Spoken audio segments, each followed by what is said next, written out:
جس ہستی کا انتظار تھا، عالمی مبلغ اسلام، سفیر عشق و محبت، مفتی اہل سنت حضرت علامہ مولانا مفتی انصر القادری صاحب، جن کی آواز اس وقت پوری دنیا میں گونج رہی ہے۔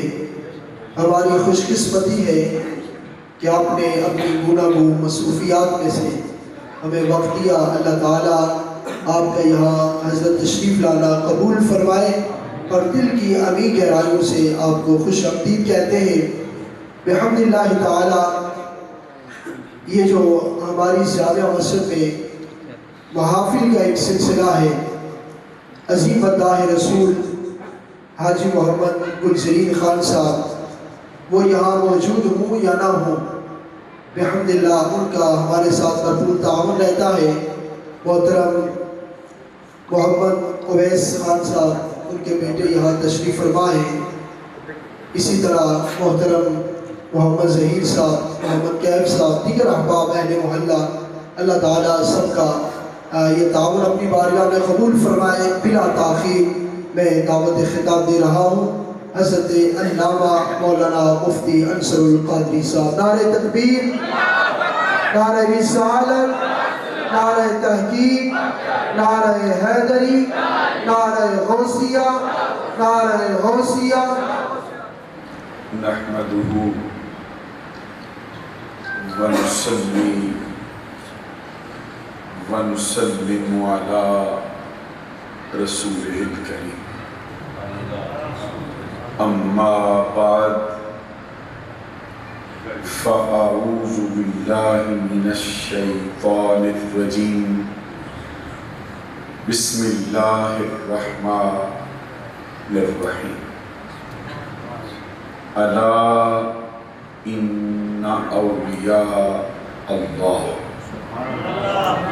لا خوف علیہم ولا هم يحزنون الذین آمنوا وكانوا يتقون لهم البشرى فی الحیاۃ الدنیا وفی الآخرہ لا تبدیل لکلمات اللہ ذالک هو الفوز العظیم۔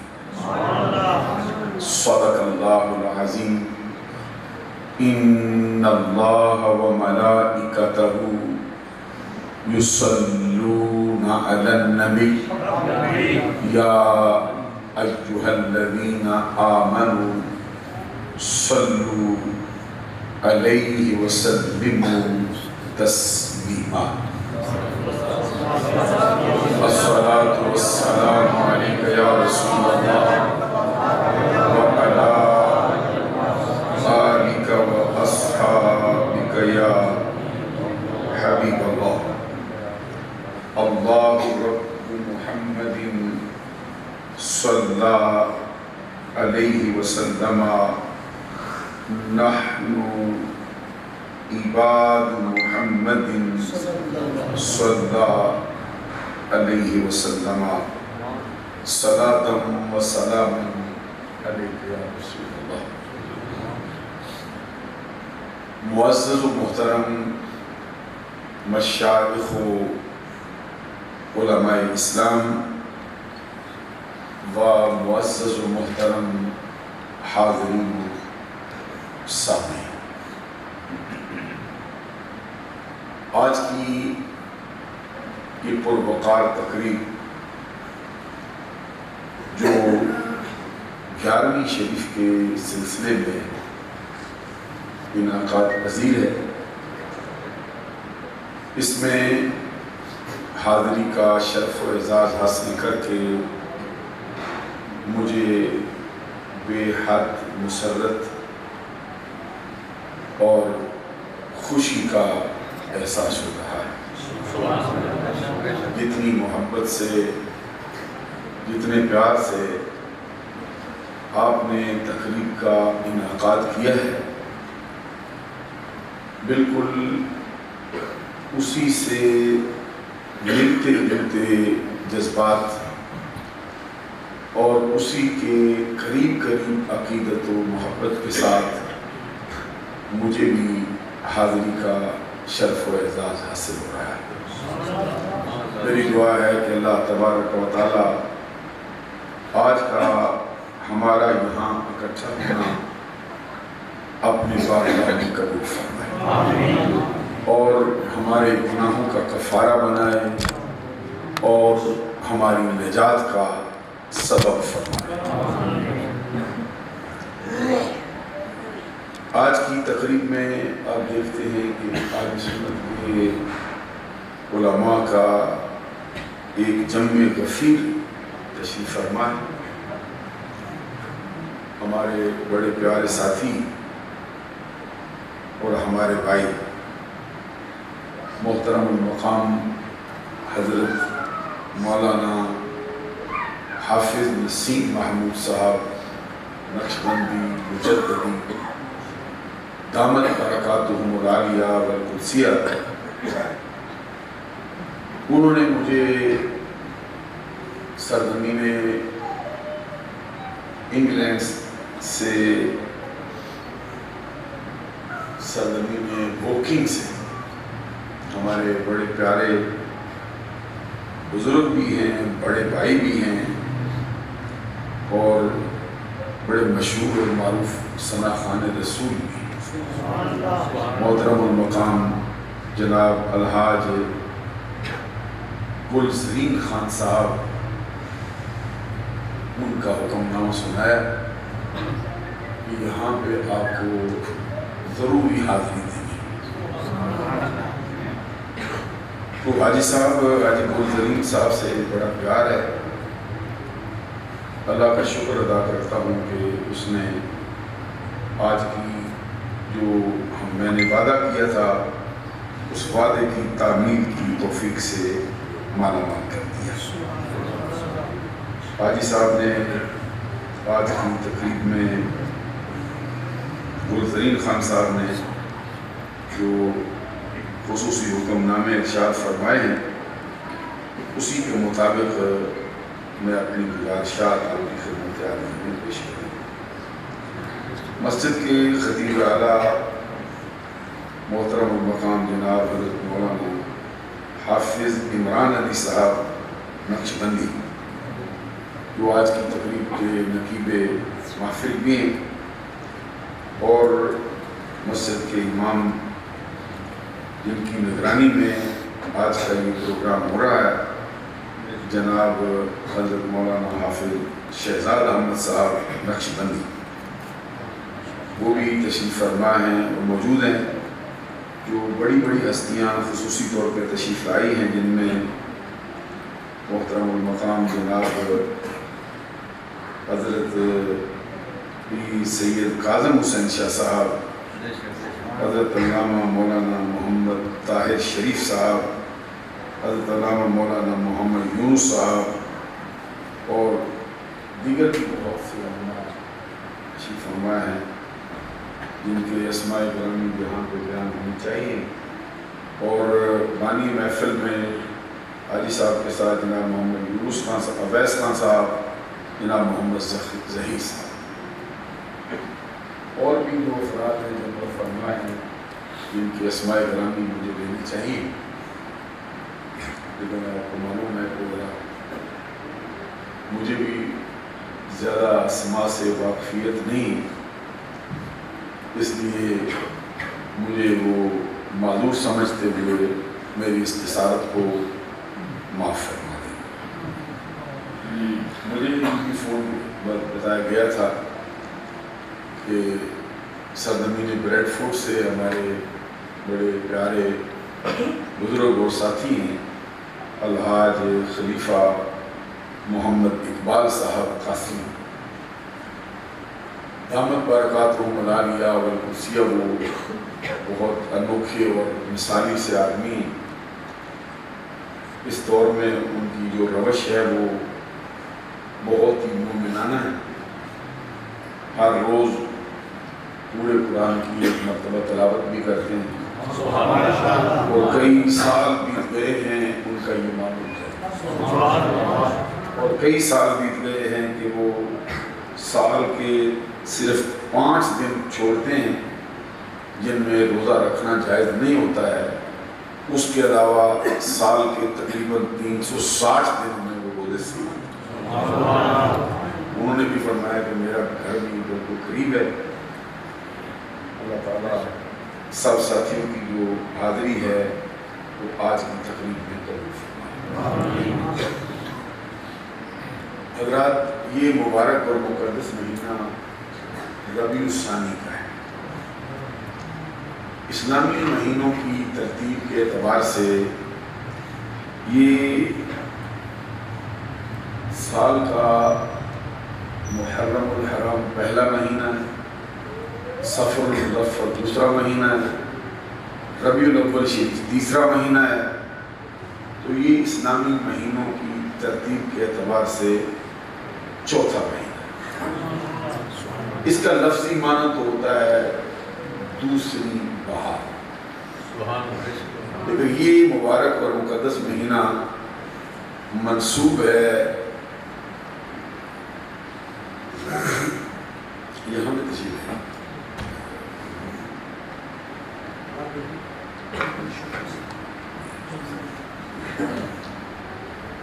حضرات،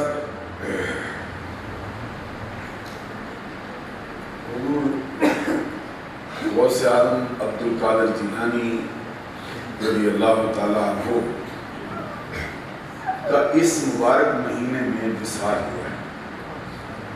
وصال کا مطلب ہے کہ انہوں نے دنیا کو چھوڑا ہے اور اللہ کے حکم پر لبیک کہتے ہوئے وہ رحلت فرما گئے۔ اس کو ہمارے اردو میں وصال کہتے ہیں۔ وصال کا مطلب ہوتا ہے ملاقات۔ تو ملاقات کس سے ہوتی ہے؟ بندوں سے تو ہوتی تھی جب دنیا میں تھے، اب انہوں نے دنیا والوں سے ظاہری طور پر پردہ کر لیا ہے، اللہ سے ملاقات کے لیے تشریف لے گئے۔ ویسے بھی اتنے بڑے اللہ کے برگزیدہ بندے ہوتے ہیں، ان کے بارے میں حدیث میں بھی فرمایا گیا ہے کہ ان کو موت بھی تب آتی ہے جب وہ خود دنیا سے جانے کا ارادہ کرتے ہیں۔ یہ صحیح نظریہ ہے، سنت کا ہے۔ ہم جیسے لوگوں کو تو نہیں پوچھتے ہیں، لیکن جو اللہ کا بندہ ہوتا ہے اسے بوقت وصال بھی پوچھتے ہیں، بول تیرا ارادہ کیا ہے؟ اگر رہنا چاہے تو زندگی دراز کر دیتا، اگر جانا چاہے تو پھر اس پر اللہ کا حکم جو ہے اس کا فیصلہ چلا دیا جاتا۔ حضور غوث اعظم عبد القادر جیلانی رضی اللہ تعالیٰ عنہ نے اس مبارک مہینے میں وصال فرمایا۔ اس کی مناسبت سے جہاں پر آپ کے چاہنے والے لوگ موجود ہیں وہ ان مہینوں میں آپ کے عرس مبارک کی تقریب کرتے ہیں، آپ کی یاد میں مجلس کا انعقاد کرتے ہیں۔ تو ہمارے عرف میں اس کو 2 نام دیے جاتے ہیں، یا اس کو بڑی 11ویں کا نام دیتے ہیں یا پھر اس کو عرس غوث اعظم کا نام دے دیا جاتا ہے۔ ہر مہینے میں ان کی یاد میں ایک مجلس منعقد ہوتی ہے۔ اچھا ذرا توجہ کرو گے تاکہ میں علماء تشریف لائے ہیں، ماشاءاللہ شوکت صاحب کی علامہ صاحب بھی تشریف لائے، دیگر ہستیاں بھی۔ مجھے اگر نام یاد ہوتے تو پھر میں بھی ان کے نام لیتا، لیکن ابھی میں چونکہ بہت لمبی تقریر آپ سے نہیں کر سکتا، تھوڑا میں راستے میں مجھے بدلنا راستہ پڑ گیا تھا، 1.5 گھنٹہ میں اپنے معمول سے راستے کی خرابی کی وجہ سے لیٹ ہوں۔ اگر میرا ارادہ تھا کہ مغرب کی نماز آپ کے ساتھ تو وہ بھی آگے بھی میں نے پہنچنا ہے، اس لیے میری گزارش ہے کہ اگر آپ توجہ کریں گے میں نظریہ آپ تک منتقل کر سکتا۔ حضور غوث اعظم عبد القادر جیلانی رضی اللہ تعالیٰ عنہ کا اپنا معمول تھا کہ چاند کی جو 11 تاریخ ہے اس کو آپ ایک وعظ و نصیحت کی مجلس منعقد کرتے تھے۔ اس زمانے کے اعتبار سے اس کی کچھ خاص وجہ تھی۔ اب کے بعد وہ سلسلہ پھر آپ کی یاد میں اہل اسلام کرتے آ رہے ہیں. سال کے 11 مہینوں میں جو مجلس منعقد ہوتی ہے آپ کی شان میں اسے محفل 11ویں کہتے ہیں. تو جو اس مہینے میں ہوتی ہے اس کو 11ویں کے ساتھ بڑی 11ویں کا نام دے دیتے ہیں. یہ تو ہے اس کا ٹائٹل کا تعارف. اب اس میں کیا بیان ہوتا ہے؟ اس کے اندر ایک حصہ یہ ہوتا ہے کہ جو اہل اسلام دنیا سے جا چکے ہیں ان کے نام پر اصالہ ثواب ہوتا ہے. ان کی مغفرت و بخشش کی دعا کی جاتی ہے. دوسرا اس کا یہ حصہ ہوتا ہے کہ اس میں آنے والوں کو اسلامی تعلیمات سے آگاہ کیا جاتا ہے. تیسرا اس کا حصہ یہ ہوتا ہے کہ اس کے اندر امر بالمعروف کیا جاتا ہے, نہیں عن المنکر کیا جاتا ہے, برائی سے روکا جاتا ہے اور نیک کام کی تلقین کی جاتی ہے. اور اس کا ایک اور بھی مرکزی مضمون ہوتا ہے, وہ یہ ہے کہ اس میں شان اولیاء بیان ہوتی ہے, خاص طور پہ حضور غوث اعظم کے مناقب کا بیان ہوتا ہے. یعنی ایک بہت بڑا وسیع مضمون ہوتا ہے. تو چونکہ یہ بڑی 11ویں ہے, اس میں کچھ باتیں اولیاء کرام کے حوالے سے میں کرنا چاہتا ہوں اور کچھ باتیں میں حضور غوث اعظم عبد القادر گیلانی کی شان میں عرض کرنا چاہتا ہوں. اس کے بعد پھر مجھے حضرت صاحب نسیم محمود صاحب نقشبندی نے حکم فرمایا کہ کچھ سرکار کے والدین کے حوالے سے بھی کچھ باتیں منتقل ہو جانی چاہیے. میں نے سورہ یونس کی 2-3 آیات پڑھی ہیں جو عام طور پر اولیاء کرام کے مناقب میں پڑھی جاتی ہیں. حضرات ذرا غور کرو گے نا, میں تھوڑا ترجمہ اس کا پہلے آپ کو سنا. ان اولیاء اللہ, اس کا مطلب ہے کہ آگاہ ہو جاؤ, کان کھول کر سن لو, غافل ہو غفلت کو چھوڑ دو اور سنو. کیا سنو؟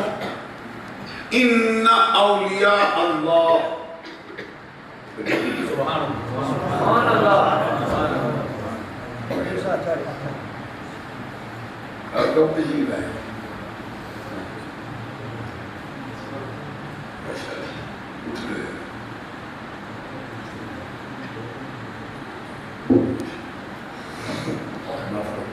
نعرہ تکبیر, نعرہ رسالت, نعرہ حیدری, نعرہ تحقیق, نعرہ غوثیہ, علماء حق اہل سنت.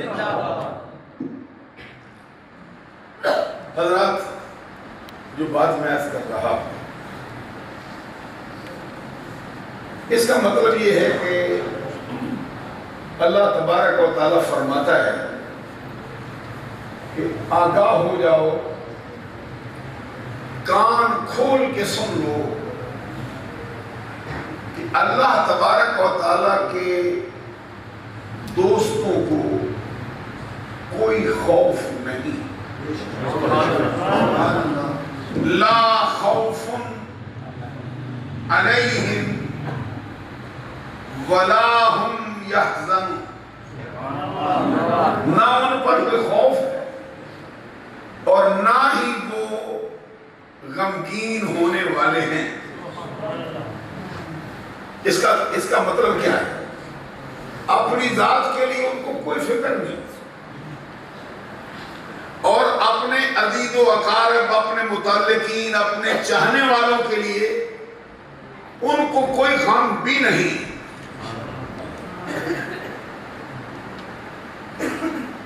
نہ دنیا میں کوئی خوف ہے, نہ آخرت میں کوئی خوف. اپنے دوستوں کے لیے ان کو نہ دنیا میں کوئی غمی ہے, نہ آخرت میں ان کو کسی قسم کی پریشانی کا سامنا ہو. آگے اس کی وضاحت میں ایک اور بات فرمائی، ورنہ الذین آمنوا وکانوا یتقون۔ اس کا مطلب یہ ہے کہ اللہ کے دوست وہی ہیں جو ایمان والے ہیں اور پرہیزگاری کا دامن تھامنے والے ہیں۔ اس سے دو باتوں کا بہت آسانی سے ہم کو فائدہ ہو گیا کہ جو ایمان والا نہیں ہے وہ اللہ کی دوستی کے لائق نہیں ہے۔ دوسری بات یہ فرمائی ہے کہ جس میں تقوی نہیں ہے وہ بھی اللہ کی دوستی کے لائق نہیں ہے۔ قرآن پاک میں ایک مقام پہ فرمایا کہ ان اولیاءہ الا المتقون۔ اس کا مطلب یہ ہے کہ اللہ کسی کا دوست نہیں، یا یوں کہہ سکتے ہیں کہ اس کا کوئی دوست نہیں، الا المتقون، سوائے تقوی والوں کو کوئی دوست نہیں۔ اس کا مطلب یہ ہے کہ کسی باپ کا بیٹا ہوگا ضروری نہیں کہ وہ دوست ہو، اس کا کوئی تعلق ہی نہیں۔ کسی باپ کے بیٹے سے کسی کافر کا کوئی بچہ ہو، ایمان لے آیا، تقویٰ کر گیا، تو اللہ اس کو اپنی دوستی کی لڑی میں کھو سکتا ہے۔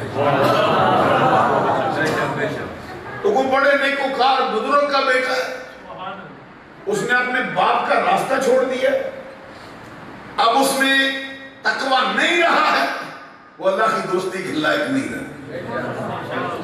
نبی کا بیٹا بھی ہو، اس کے لیے فیصلہ تھا۔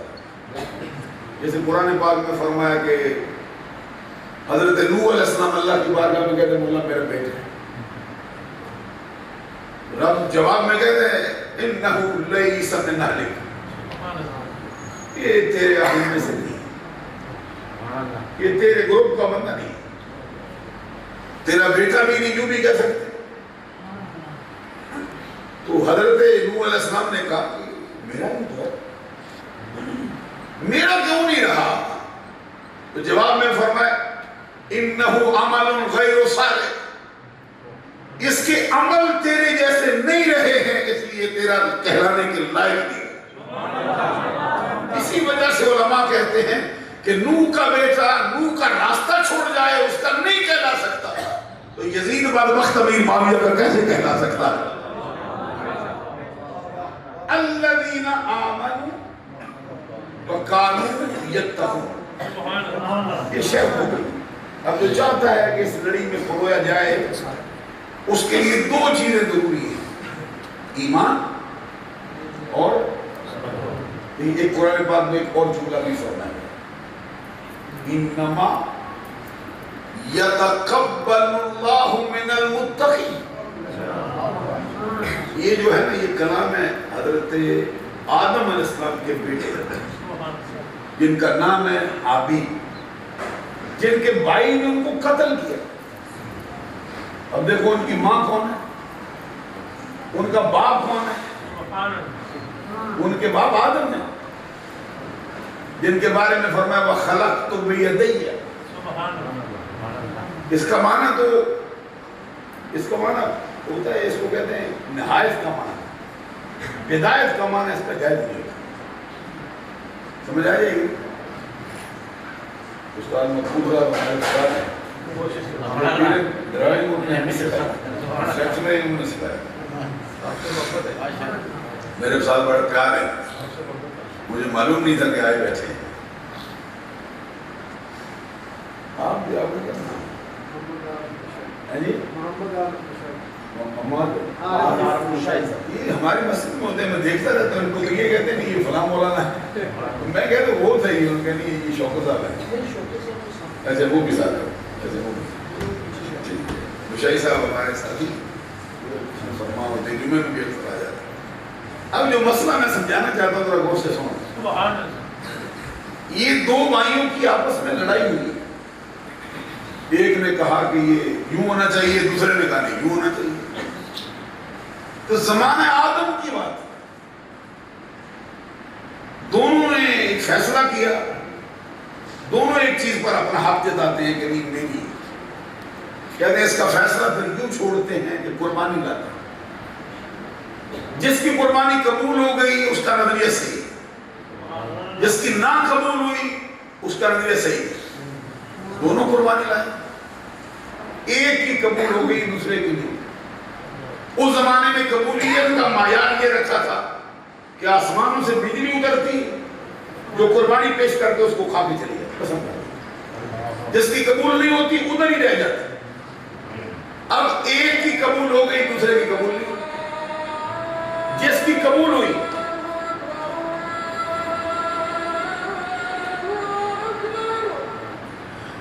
قبول ہوئی، دوسرا بھائی جس کی قبول نہیں ہوئی تھی وہ لڑنے آیا اس سے، وہ کہتے تیری قبول ہو گئی ہے میری کیوں نہیں ہوئی؟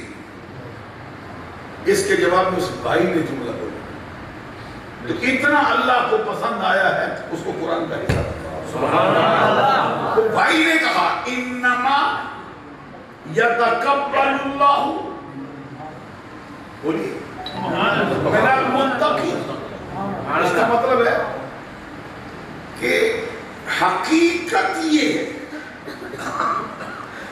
انما یہ کلمہ حسن، اس کا معنی کر کے کہتے ہیں کہ جزئی نیز،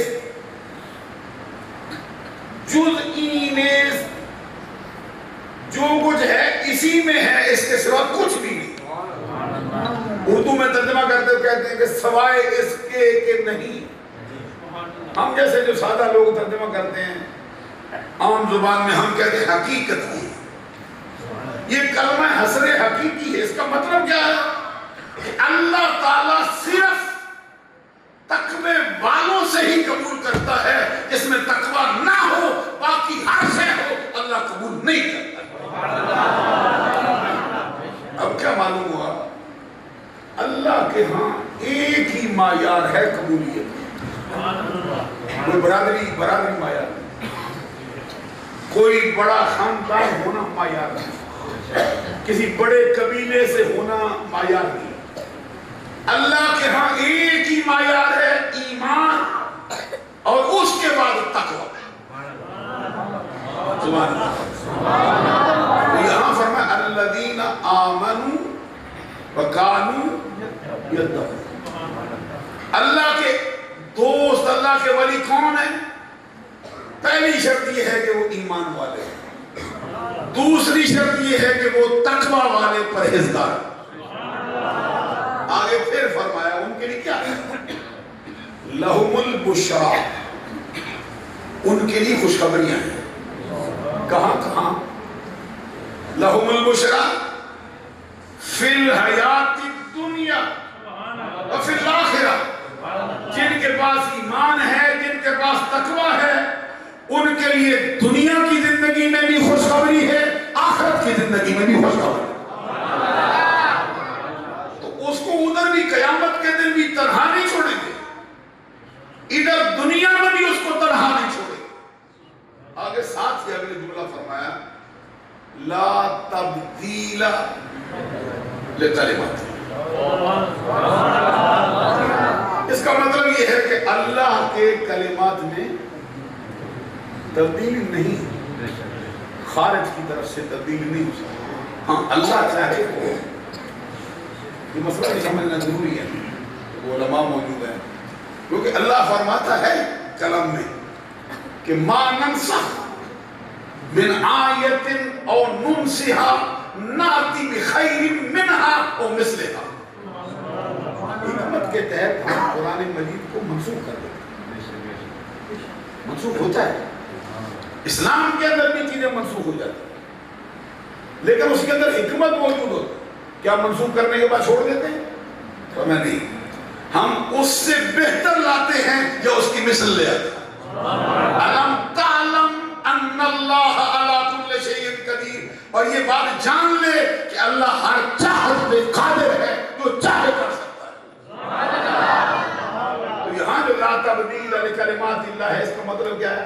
ومن اصدق من اللہ قیلا ومن اصدق من اللہ حدیثا ان اللہ لا یخلف المیعاد۔